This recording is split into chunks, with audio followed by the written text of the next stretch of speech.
I think it goes without saying that data and statistics are wildly important when it comes to sales. And I think that more people are coming around to the idea that storytelling is one of the most influential ways to have your clients and your prospects do what you want. So, how do we marry these two ideas? How do we bring stories to life with data? Well, there's a right way to do it, and there's a wrong way. I'm going to show you the right way.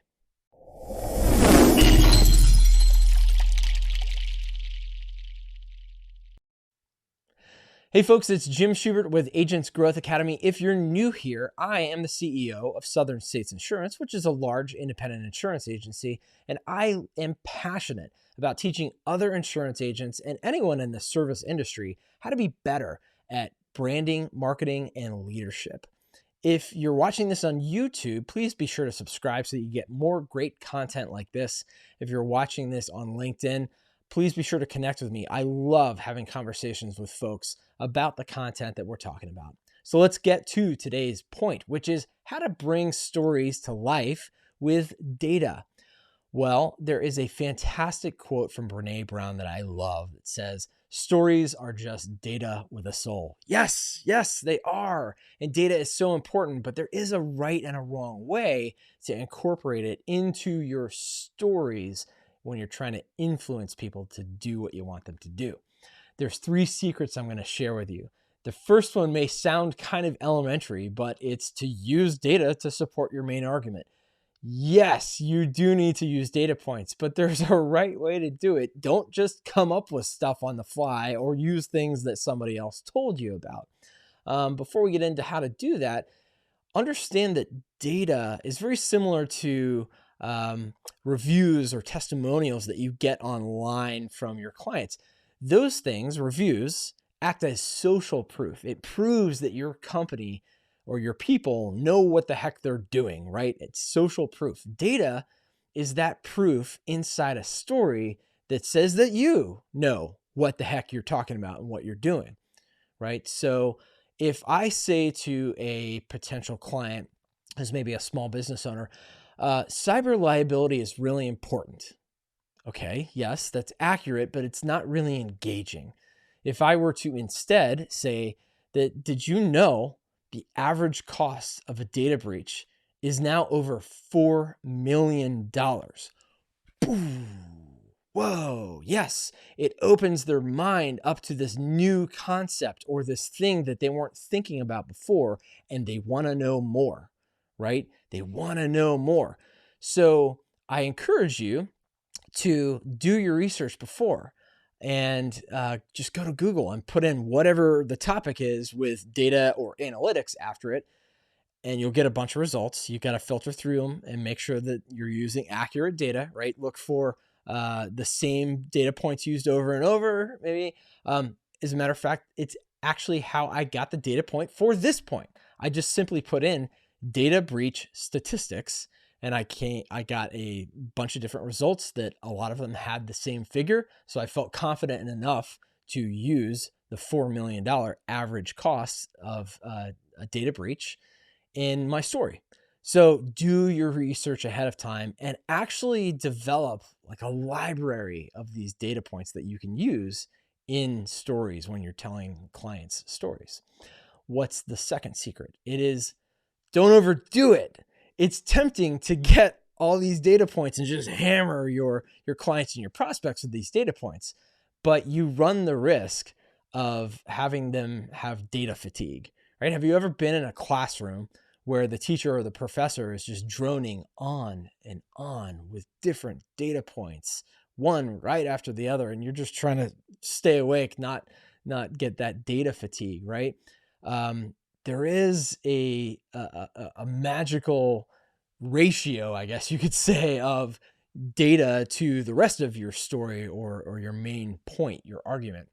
Bryan Stevenson actually did a TED Talk about this, and it actually got the most applause of any TED Talk out there. So it's obviously important. It's something people wanted to know. It's a big secret. Like, what is the best ratio for all these different elements to storytelling or speeches?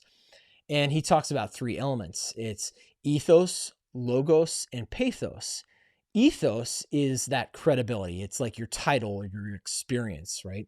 And that only comprises about 10% of a really good story. Logos, which is logic, it's data, it's analytics, it's what we're talking about. It's 25% of the story. And then the rest of it, pathos, which is appealing to emotion, comprises 65%. That's like the ideal amount. Now, did you see what I did there? I used data. I used statistics. I looked up that story. I looked up that TED Talk because I had heard about that before, right? So 25% is kind of that target, that ideal target that you want. And, I wouldn't use more than maybe one data point or two per main point, which leads me to my next point, which is space it out. Okay, it's one thing if you've got these data points and you know that about 25% of your whole conversation, your argument, your dialogue should contain data points, but don't put it all at the beginning or the end or the middle or whatever. Space it out. Weave data into your stories naturally. Don't cram them all into one spot. Your audience needs a brain break, right? Just like I was talking about being in the classroom, you can't just be hammered over and over with data points. You've got to have a brain break from those wow moments.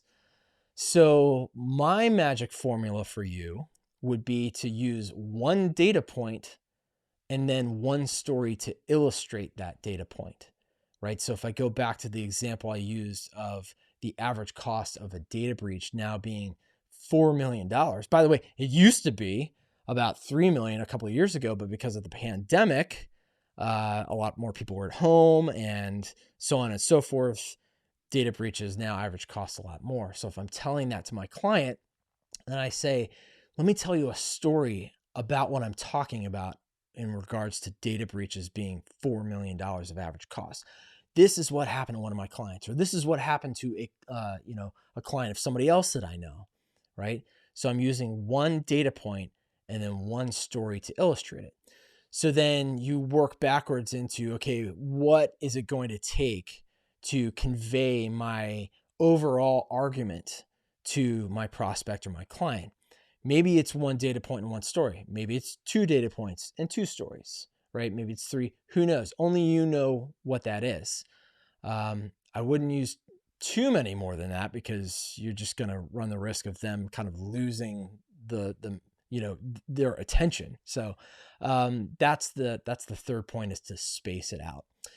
By the way, if you haven't already downloaded our brand storytelling framework that I put together for you, go to agentsgrowthacademy.com/stories.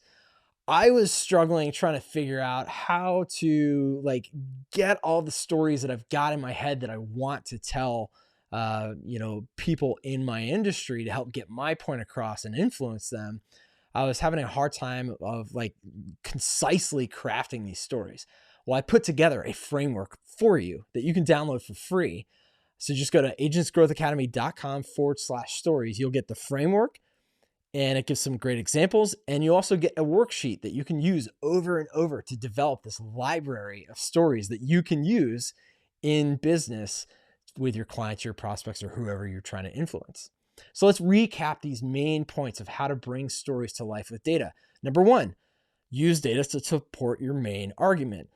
Do the research, use Google, put data or analytics after the main point. Number two, don't overdo it. Don't hammer to death your data points, or you're going to run the risk of boring people to death and them losing attention. And number three, space it out. Use that formula of one data point and then one story to illustrate each data point. Okay. Folks, if this was helpful for you, please let me know in the comments. If you have questions about what I'm talking about, ask me in the comments. I love answering those questions and engaging with you. And if you haven't already, subscribe if you're watching this on YouTube, and please share this with anybody that you think that could benefit from this. I would love nothing more than to help more and more people with these concepts and ideas, because they've helped me over the years, and I just want to share them with you. Folks, until next time, grow big or go home.